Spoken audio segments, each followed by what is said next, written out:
नमस्कार, स्वागत है आप सभी का एसीएन न्यूज पर। मैं हुसैन खान। नजर डालते हैं खबरों पर।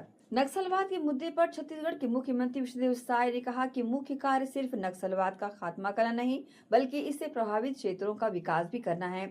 इसके लिए हम विभिन्न योजनाएं शुरू कर रहे हैं और नियमित रूप से सुरक्षा शिविर खोले जा रहे हैं। केंद्रीय गृह मंत्री ने इसका क्षेत्रफल भी बढ़ाया है और वहाँ लगातार विकास भी हो रहा है।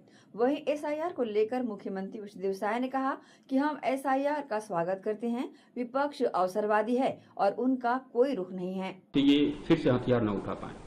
देखिए, हम लोग जानते हैं कि नक्सलवाद समाप्त कर देना ही बड़ी बात नहीं है, लेकिन उन क्षेत्रों में विकास पहुंचाना, सरकार की योजना को पहुंचाना भी बहुत जरूरी है, ताकि उनका फिर से नक्सलवाद की तरफ झुकाव मत हो। और इसके लिए हम लोगों ने नियत नीलानार आपका सुंदर गांव ऐसा योजना के माध्यम से सरकार की योजनाओं को पहुंचा रहे हैं। लगातार सुरक्षा कैंप खुल रहे हैं और अब तो माननीय गृह मंत्री जी ने उसका वो क्षेत्रफल भी बढ़ा दिया है। पहले एक सुरक्षा कैंप के 5 किलोमीटर रेडियस में विकास होता था, लेकिन अब उसको डबल कर दिया है उन्होंने, 10 किलोमीटर कर दिया है।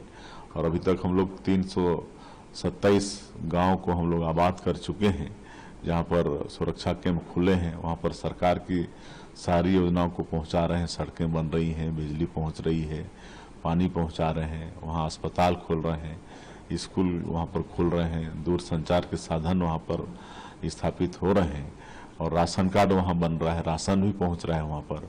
तो इस तरह से विकास को भी वहां पर पहुंचा रहे हैं और लगातार और भी वहां पर सरकार की योजनाओं को पहुंचाएंगे, ताकि वो लोग विकास की मुख्यधारा से हमेशा जुड़े रहें। जिस तरह से नवा रायपुर बन रहा है, विधान कल इनॉग्रेशन किया पीएम ने, आगे आने वाले प्रोजेक्ट्स क्या होंगे जो छत्तीसगढ़ को डेवलपमेंट की राह पे काफी तेजी से आगे ले जाएगा? एक तो बड़ा सौभाग्य कि कल स्थापना दिवस के अवसर पर माननीय प्रधानमंत्री जी हमारे छत्तीसगढ़ में थे और उनके कर कमलों से हमारा जो विधानसभा का नया भवन बन के तैयार हुआ है, उसका इनॉग्रेशन भी हुआ, उसका उन्होंने लोकार्पण किया। और नया रायपुर को हम लोग बहुत अच्छे से डेवलप कर रहे हैं। वहाँ पर उद्योग भी आ रहे हैं। नई उद्योग नीति हम लोग लाए हैं, नई उद्योग नीति वर्ष 2024-30, और इसको काफ़ी सराहना मिल रही है हमारी उद्योग नीति को। और पिछले 10 महीने में ही करीब 7.5 लाख करोड़ के निवेश प्रस्ताव मतलब हमारे प्रदेश को मिल चुका है। और खाली प्रस्ताव ही नहीं मिला है, बल्कि धरातल में काम भी स्टार्ट हो गया है। आपका एआई डाटा सेंटर और सेमीकंडक्टर प्लांट का काम यहाँ पर चालू हो गया है और भी बहुत सारे उद्योग यहाँ पर आ रहे हैं जो आने वाले समय में दिखेंगे। और हम लोग ज़्यादा रोजगार पर चिंता कर रहे हैं, कहे कि हमको मालूम है कि हम हमारे सभी बेटा बेटियों को सरकारी नौकरी नहीं दे सकते, इसलिए रोजगार पर विशेष नई उद्योग नीति में व्यवस्था है कि कोई भी उद्यमी अपने उद्यम में अगर 1000 से ज्यादा रोजगार देता है तो उनको विशेष इंसेंटिव का प्रावधान किए हैं और इसका लाभ हमारे प्रदेश को मिल रहा है। प्रधानमंत्री मोदी के छत्तीसगढ़ दौरे पर विधानसभा अध्यक्ष और पूर्व मुख्यमंत्री रमन सिंह ने कहा कि प्रधानमंत्री मोदी का 8.5 घंटे का व्यापक कार्यक्रम था। उन्होंने पुट्टपर्थी साई संस्थान का दौरा किया, जहां उन्होंने बच्चों के साथ समय बिताया। इसके बाद ब्रह्म कुमारी ध्यान केंद्र का दौरा किया। उन्होंने विधानसभा परिसर, यात्रा संग्रहालय का भी दौरा किया और एक कार्यक्रम में भाग लिया। पूरा रायपुर शहर उनका स्वागत करने के लिए उत्सुक था। ये स्पष्ट है कि मोदी जादू अभी भी जीवित है। 3 लाख से अधिक लोग एकत्र हुए थे और नया रायपुर पूरी तरह से जाम भी हो गया था। कांग्रेस ने कभी भी नक्सलवाद से निपटने में सच्ची प्रतिबद्धता नहीं दिखाई, लेकिन प्रधानमंत्री मोदी और गृह मंत्री अमित शाह ने इसे समाप्त करने के लिए मिलकर काम किया। 8.5 घंटे में बिना रुके 5 लगातार बड़े प्रोग्राम। एयरपोर्ट से आते ही सीधे हॉस्पिटल गए पुट्टापर्थी साई संस्थान के, वहाँ 1 घंटा का समय बच्चों के साथ बिताया। फिर वहाँ से एक बड़ा बिल्डिंग बनाया है प्रजापिता ब्रह्म कुमारी के, वहाँ मेडिटेशन के लिए वहाँ 1 घंटा का समय दिया।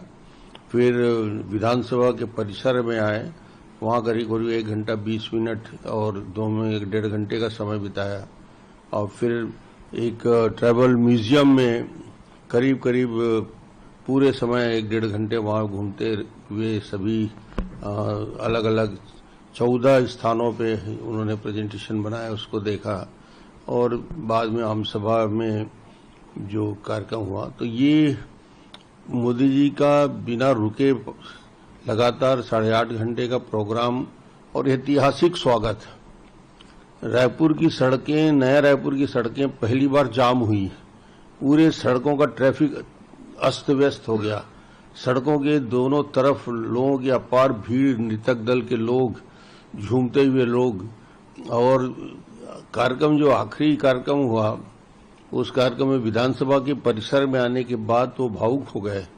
अटल जी की प्रतिमा का अनावरण किया और जब उन्होंने बात कही कि अटल जी इस पूरे कार्यक्रम को देख रहे होंगे, तो ये उनसे सीधा अटल जी से जोड़ने वाली बात थी। और विधानसभा का भी उन्होंने उस निरीक्षण किया और छत्तीसगढ़ की झलक, वो चाहे धान का कटोरा हो, चाहे बाली हो, चाहे बस्तर के सैगुन लकड़ी का फर्नीचर हो, या बस्तर के आर्ट और कला का समावेश हो, ये सब बातों से वो बहुत प्रभावित थे।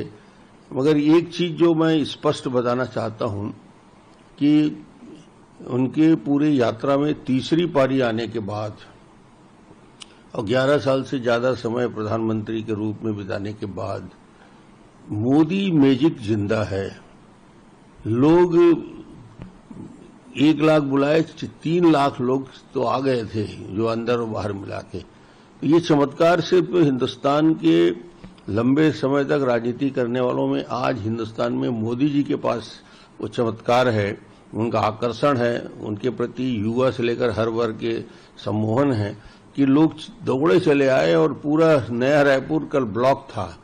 और इतना शानदार उनका भाषण विधानसभा के परिसर में जो हुआ, और मैंने बहुत दिनों बाद इतना स्पष्ट व्याख्या उन्होंने रामराज से विधानसभा की प्रक्रिया को जोड़ा, विधानसभा के प्रक्रिया के साथ साथ और बस्तर को प्रजातंत्र के साथ जोड़ते हुए मुरिया दरबार का चित्रण किया। तो क्या छत्तीसगढ़ के बारे में प्रधानमंत्री जी का नॉलेज और विधानसभा के परिसर में उस मुरिया दरबार का और बस्तर का बात और शांति की तरफ बस्तर जा रहा है, वो मोदी जी के चेहरे की चमक बताती है कि जो कल 370 समाप्त किया जम्मू कश्मीर से और हिंदुस्तान से नक्सलवाद को और छत्तीसगढ़ से, ये सिर्फ और सिर्फ इस देश में एक ही व्यक्ति कर सकते हैं, नरेंद्र मोदी जी। उनके नेतृत्व में हमारे गृह मंत्री अमित शाह जी, छत्तीसगढ़ के विष्णुदेव साय जी और हमारे गृह मंत्री छत्तीसगढ़ के, इन सब का सामूहिक प्रयास रहा। मगर ये दृढ़ इच्छा शक्ति मोदी जी की है, जो इस पूरे मामले में छत्तीसगढ़ के विकास की कल्पना, वहां पर यदि ग्रीनरी है, 22 किलोमीटर का ग्रीन कॉरिडोर है, तो ये मोदी जी का ही सुझाव था। कल भी बहुत सारे सुझाव दिए कि कहाँ पेड़ कौन सा लगेगा, कहाँ कैसे बिल्डिंग का कौन से फोटोग्राफ्स होंगे। तो बड़ा अनुभव है 25 साल का, उनके साथ बात करने में आनंद आता है। तो कल का एक कार्यक्रम छत्तीसगढ़ के इतिहास का अभूतपूर्व क्षण था। छत्तीसगढ़ की 25 साल की यात्रा में छत्तीसगढ़ की जनशक्ति का एक सैलाब जो दिख रहा था, विकास की उम्मीद लिए हुए छत्तीसगढ़, आने वाले 25 साल में छत्तीसगढ़ कहाँ जाएगा, 2047 में छत्तीसगढ़ और देश कहाँ रहेगा, इस कल्पना को साकार करने की शुरुआत कल हो चुकी है विधानसभा से और कार्यक्रम के बाद। उन्होंने ये बात की उम्मीद की कि देश दुनिया के सब तीसरी शक्ति के रूप में हिंदुस्तान 2047 तक पहुंच रहा है और छत्तीसगढ़ भी विकसित राज्यों में पहले दूसरे नंबर पे आएगा। कभी भी नक्सल के खिलाफ कमिटमेंट दिखा ही नहीं। और एक प्रकार से पूरे कांग्रेस के शासनकाल में जो नीति थी, उस नीति से कभी बिगड़े हुए बच्चे बोलते हैं, कभी बोलते हैं कि ये प्रजातंत्र में लोगों को पाठ पढ़ाने आए हैं। तो ये उनकी मानसिकता थी। नक्सल हिंसा और आतंक के खिलाफ यदि समर्पण का भाव कांग्रेस में था, वही मोदी जी ने दिखाया कि नक्सल के खिलाफ स्पष्ट और सीधी लाइन लेने का जरूरत थी। और आज उसी दिशा में हम ये बोल सकते हैं कि मार्च 2026 को नक्सलवाद हिंदुस्तान से और छत्तीसगढ़ से समाप्त होगा। ये कमिटमेंट मोदी जी और अमित शाह का है। यह वर्ल्ड कप। रुकेंगे छोटे से ब्रेक के लिए, जल्द हाजिर होते हैं। आप सब बने रहिए एशियन न्यूज के साथ।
ब्रेक के बाद आपका स्वागत है।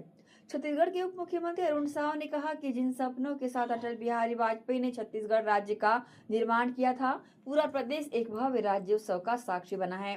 जिस तरह से राज्य की रजत जयंती बनाई गई और प्रधानमंत्री ने उसका उद्घाटन किया, वह बताता है कि राज्य का युवा नए संकल्प और ऊर्जा के साथ उड़ान भरने के लिए विकसित छत्तीसगढ़ बनाने के लिए तैयार है। प्रधानमंत्री के शब्द हमारे मार्गदर्शक हैं। बस्तर से नक्सलवाद बहुत जल्द समाप्त होगा और विकास वहां पर फलेगा फूलेगा। रजत जयंती के राज्योत्सव का जो आगाज 1 नवंबर 2025 को हुआ है, जिन बड़े सपनों को लेकर अटल बिहारी वाजपेयी जी ने अलग छत्तीसगढ़ राज्य का निर्माण किया है, पूरा छत्तीसगढ़ भव्य और दिव्य राज्योत्सव का साक्षी बना है। ऐतिहासिक और गौरवशाली ढंग से छत्तीसगढ़ के रजत जयंती वर्ष के राज्योत्सव का आगाज प्रधानमंत्री माननीय नरेंद्र मोदी जी की उपस्थिति में हुआ है।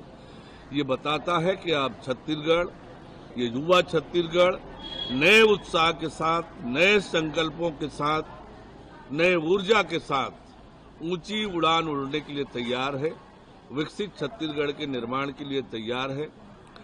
जो शब्द प्रधानमंत्री माननीय नरेंद्र मोदी जी ने कहे हैं, वो हम सब के लिए मार्गदर्शन है, मार्ग प्रशस्त करने वाला है और उनके इरादों के साथ छत्तीसगढ़ आगे बढ़ेगा। बस्तर से शीघ्र नक्सलवाद समाप्त होगा, सशस्त्र नक्सलवाद समाप्त होगा, बस्तर में खुशहाली और तरक्की आएगी। ये निश्चित रूप से कल के राज्योत्सव के शुभारंभ से स्पष्ट हुआ है। आज प्रदेश के सभी जिलों में राज्योत्सव का शुभारंभ होना है और उसी तरह से जिलों में भी उत्साह आपको दिखेगा। सूर्य किरण एरोबेटिक टीम 4-5 नवंबर को रजत जयंती समारोह में एयर शो करेगी। रायपुर कलेक्टर गौरव सिंह ने बताया कि हमारा राज्य अपनी रजत जयंती मना रहा है। ये कार्यक्रम 2 चरणों में आयोजित किया जाएगा। 4 तारीख को ट्रायल रन होगा और 5 तारीख को लाइव शो होगा। स्कूली बच्चे भी इस उत्सव का आनंद लेंगे। सभी आवश्यक व्यवस्थाएं कर ली गई है। इस कार्यक्रम में भारतीय वायु सेना के लड़ाकू जेट विमानों का रोमांचक प्रदर्शन होगा, जो राज्य के युवाओं को रक्षा बलों में शामिल होने के लिए प्रेरित करेगा। ये हमारा प्रदेश इस समय अपनी रजत जयंती वर्ष मना रहा है। कल ही माननीय प्रधानमंत्री जी के द्वारा उसका उद्घाटन किया गया है। तो ऐसे उत्सव को अति विशिष्ट बनाने के लिए माननीय मुख्यमंत्री जी के मार्गदर्शन में सूर्य किरण एयर शो का आयोजन किया जा रहा है। 4 और 5 तारीख को ये आयोजन है। 5 तारीख को मुख्य कार्यक्रम है। 4 तारीख को ट्रायल होगा जिसमें हमारे स्कूली बच्चे इस पूरे शो का आनंद लेंगे और 5 तारीख को आम पब्लिक पूरा इस कार्यक्रम का लाभ लेगी। ये 10 बजे से लेकर 12 बजे के बीच में होगा और ये जो सत्य साई हॉस्पिटल है हमारा नया रायपुर में, उसके सामने सेंध लेक का जो एरिया है उसमें ये एयर शो होने वाला है। हमारे देश की रक्षा करने वाले जो वायुसेना के फाइटर प्लेन्स हैं उन सब का एक बहुत ही रोमांचक प्रदर्शन होगा और जिसके पीछे माननीय मुख्यमंत्री जी की जो मंशा है कि इस प्रदेश के बच्चे भी भारतीय रक्षा पंक्ति का हिस्सा बने और उसको लेकर उनमें एक रोमांच आए, उसके बारे में जानकारी मिले, इसको लेकर एक कार्यक्रम किया जा रहा है। जिला प्रशासन भी पूरी तरीके से उत्साहित है माननीय मुख्यमंत्री जी के मार्गदर्शन में इस कार्यक्रम के आयोजन के लिए। चूंकि कल माननीय प्रधानमंत्री जी का कार्यक्रम था तो हम लोगों ने उसको बहुत ही गरिमापूर्ण ढंग से, बहुत ही ऐतिहासिक कार्यक्रम संपन्न हुआ है। तो अब हमारी टीम आज इस पूरे कार्यक्रम की तैयारी में लगी हुई है। कल शाम तक हम पूरी तरीके से तैयार हो जाएंगे। परसों और नरसों यानी 4 और 5 को रायपुर में देशभक्ति का एक अलग ही माहौल देखने को मिलेगा और हम सब का सौभाग्य है कि इस कार्यक्रम में भी इस देश के माननीय उपराष्ट्रपति महोदय की सादर उपस्थिति हमको मिलने वाली। देखिए, मैंने बताया कि 10 बजे से 12 बजे का है। लगभग 12 फाइटर प्लेन्स का मुख्य और 5-6 अन्य प्लेन्स, मतलब लगभग 20 की फ्लीट देखने को मिलेगी। वक्त है एक और छोटे से ब्रेक का। जल्द हाजिर होते हैं। आप सब बने रहिए एशियन न्यूज के साथ। श्री शंकराचार्य प्रोफेशनल यूनिवर्सिटी जुनवानी, जी हाँ, सत्र 2024-25 के लिए प्रवेश प्रक्रिया प्रारंभ है। डिप्लोमा इन फार्मेसी एवं बैचलर ऑफ फार्मेसी के लिए प्रवेश प्रारंभ है। बिना PPHD दिए सीधा प्रवेश। इतना ही नहीं, 10वीं और 12वीं में गणित और विज्ञान के छात्रों के लिए सुनहरा अवसर है। सीमित समय, सीमित सीटें। अगर है सपनों को पूरा करना तो भरना होगा ऊंची उड़ान। जल्दी करें, प्रवेश प्रारंभ है। प्रेजेंटली शंकराचार्य ग्रुप के अंदर 4 फार्मेसी कॉलेजेस हैं। इन चारों फार्मेसी कॉलेजेस में diploma in pharmacy and bachelor of pharmacy की कोर्सेज रन होती हैं। साथ में masters in pharmacy and PhD की कोर्सेज भी हम ऑफर करते हैं। शंकराचार्य प्रोफेशनल यूनिवर्सिटी के अंडर ये चारों कॉलेज एफिलिएटेड हैं and most importantly pharmacy council of India ने चारों कॉलेजेस को अनुमोदन दिया है। जैसे कि आप जानते हैं, Shankaracharya group is famous for its infrastructure, it's faculty, its students group, and in every aspect we are on top as from 2008. So in this year also, अगर आप चाहते हैं कि आप 12th के बाद साइंस में आपके भविष्य बनाना चाहते हैं तो शंकराचार्य प्रोफेशनल यूनिवर्सिटी में एक बार जरूर आए। फार्मेसी कोर्स में अभी डायरेक्ट एडमिशन 12th की परसेंट बेसिस पे दिया जा रहा है, तो जल्द से जल्द संपर्क करें। तो एडमिशन हेतु जल्दी करें। Shri Shankaracharya professional university Junwani, Bhilai, Chhattisgarh. संपर्क करें 9977258200।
एक बार फिर से आप सभी का स्वागत है। रविवार की रात भारत ने एक महत्वपूर्ण उपलब्धि का जश्न मनाया क्योंकि महिला क्रिकेट टीम ने विश्व कप जीता, जो खेल के इतिहास में एक महत्वपूर्ण क्षण था। टीम ने फाइनल में दक्षिण अफ्रीका को 52 रन से हराकर वनडे खिताब जीतने वाली चौथी टीम बनने का गौरव हासिल किया। महिला क्रिकेट टीम की जीत पर पूरे भारत सहित छत्तीसगढ़ की राजधानी रायपुर में भी जश्न का माहौल देखा गया।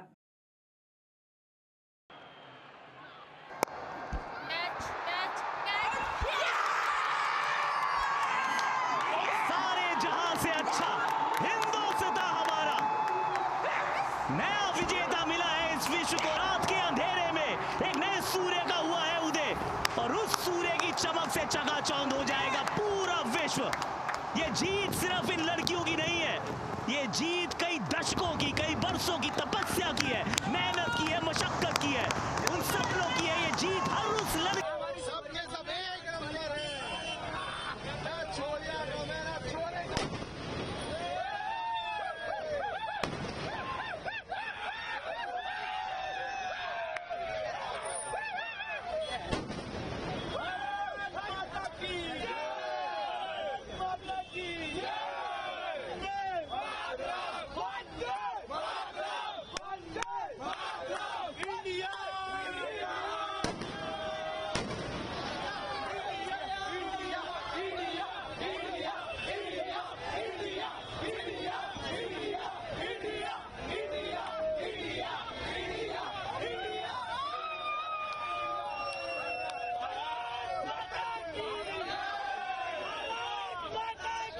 बेमेतरा जिले में राज्योत्सव कार्यक्रम के दौरान शनिवार की रात उस वक्त हंगामा मच गया जब भाजपा के जनप्रतिनिधियों और कार्यकर्ताओं ने कलेक्टर के खिलाफ नारेबाजी शुरू कर दी।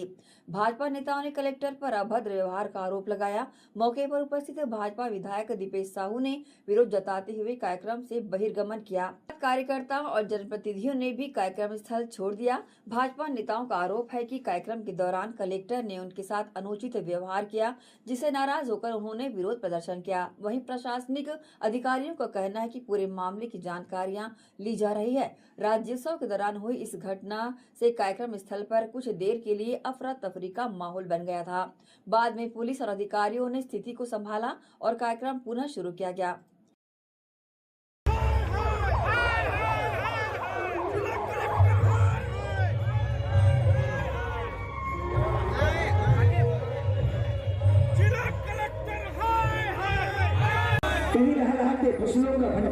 जो आज राज्योत्सव रहे जाओ वहाँ हमारे छत्तीसगढ़ राज्योत्सव मनाया जा रहा है। कार्यक्रम सब बैठे थे, बढ़िया कार्यक्रम का सफलतापूर्वक देख रहे थे।